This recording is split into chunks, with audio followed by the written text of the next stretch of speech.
Okay, so katatapos lang ng meeting namin dito sa Manalo Group of Companies. Ayan, marami-rami tayo this morning. Ayan, nagsama-sama kasi yung mga sa food service, nasa Manalo Canine Business Unit, nasa resort, hotel. Actually, kulang pa to kasi may mga skeletal people tayo. Pero, ayan, very happy to see everybody this morning. Ayan, marami tayong mga in-address na mga concerns. Yan ang mga mukha ng mga tao dito sa Manalo Group of Companies. Ayan, ito mga IT na. Ito, merong nagpapapirma ka sa akin, Miss Steph. IAGD. Ayan, so napirmahan ko na ilang mga certificates dito. Merong Pomeranian, merong American Bullies. Ayan, mga American Bully ba to? Pug. Ayan, basta kung ano-anong mga. Thank you, Miss Steph. Nice to meet you, Ma'am Steph. Ito si Sir Earl Marzan, dati nating ngayon ng IAGD. Tiga Mindanao ito sa Bukidnon. Nagbakasyon siya dito for ilang araw. Ang dami nang pinipirman sa IAGD. Dami na rin. Nasa mga 10,000 na yung mga members ng IAGD. Oo. Dami na rin, oh. So, kung gusto nyo mag-register, pwede pa rin kayong mag-PM sa akin. Ay, assess ko din pa rin kayo, no? Tapos ibabato mo pa rin kay Mr. Ibabato mo pa rin kayo o sa page. Okay. Ayos. Thank you. Okay, may mga meetings pa kami after this. Pero, panik muna ako sa taas to do something very important. Yung ano? Oo, dami daw siniguelas. Actually, ang ganda nga dito. Naging green na dito. Dati tuyong-tuyo ito nung sinisimulan ko diligan. Tapos nagkaroon tayo ng sprinkler systems. Ikaw nakukuha, kuya? Siniguelas? Oo, sige. Indian mango po doon. Puro maniba na po. Yung mga Indian mango. Sige. Nagpakuha na po si Ma'am Sig sa akin yan. Dinala ko po sa inyo. Okay, sige. Marami pa po. Guti na po lahat eh. Malalaglag na. Oo, sige. Ingat. Ikaw na nga bahala. Gusto mo lang makuha sa video eh. Di ba?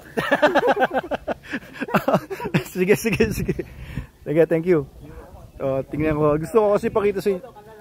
Ano? Okay ito. Paulit-ulit. Ayan, sige. Ang tagal na exposure mo. Titignan tayo dito na isang masaklap na pangyayari. Tingnan natin kung ano magagawa natin. Ayun, kung mapapansin niyo, nahulog ang puno ng fire tree dito sa may bungad na ang ating hagdan sa viewing deck. Sayang pa naman at ayan, namumulaklak na siya eh. Pero sabi ko, gagawin natin ang lahat para maisalba itong puno na to. Ha? Well. Ikaw ba naglilinis dito ngayon? Ito, nanginang sa puno pero pwede pa sigurong salbahin. Anong palagay mo? Ayan, malaking puno. Lapad-lapad na ng punong to. Pero nabuwal siya kasi. Ayan. Oo. Dahil ba sa lakas ng hangin to nahulog?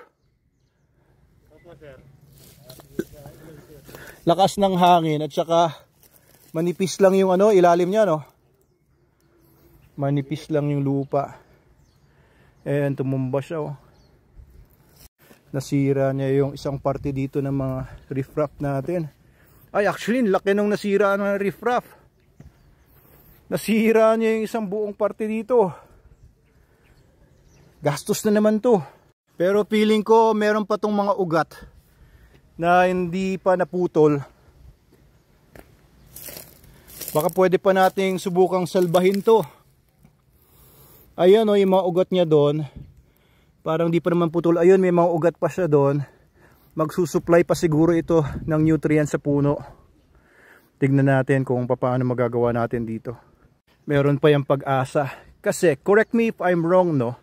Pero ito kasi mga fire tree na to, alam ko kapag patay na siya, parang nagdo-droop yung mga dahon niya.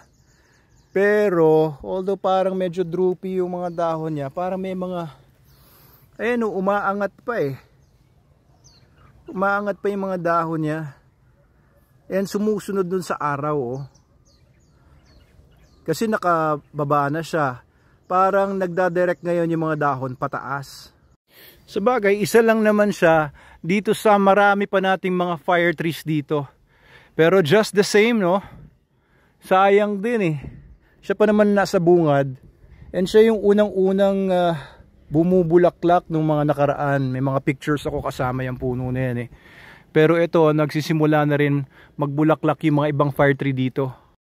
Panik tayo dito sa ating viewing deck or view deck. We were discussing it. Kung view deck ba siya or viewing deck. Papalitan natin yung sign yan. View deck talaga siya. Ayun oh. Simula nang mamulaklak oh. Ang ganda. Diba? O lalo na kapag napuno na sila ng mga bulaklak and nagsisimula na silang lahat umusbong dahil sa mga pag-uulan ng mga nakaraang mga araw. Andyan sila Kuya Godoy.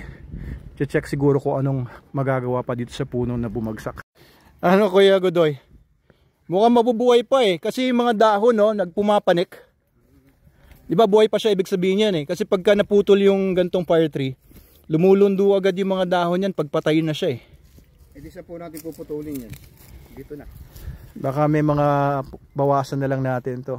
Oo, sige. So, ano lang, babawasan na natin yung mga ano, nabulok ng anay pala itong gitna. Butas na po yung gitna. Ay, butas na butas dahil sa anay. Opo. Wala po ng anay. Ayun, no.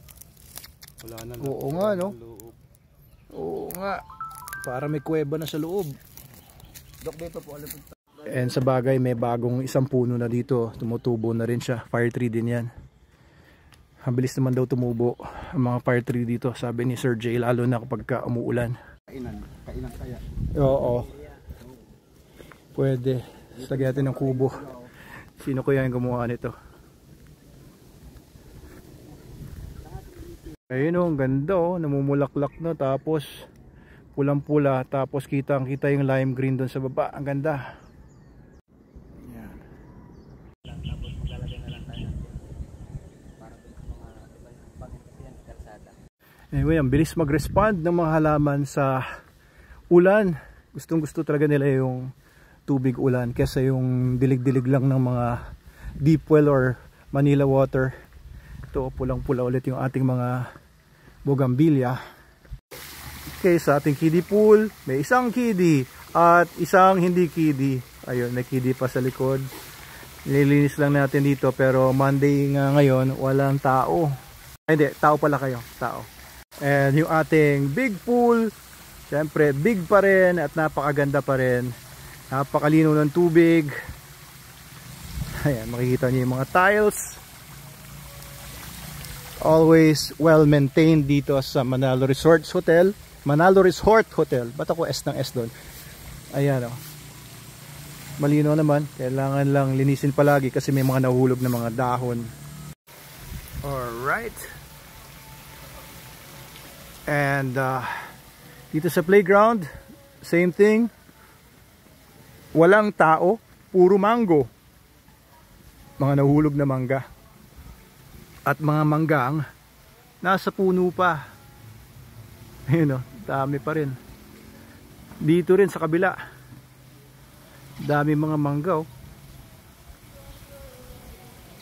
Papitas ko yan mamaya. At mukhang nagkakainan na sila doon ng lunch. Oras na ngayon ay eksaktong 12 o'clock. Pero hindi kasi ako kumakain ng lunch. Kaya irrelevant sa akin yan.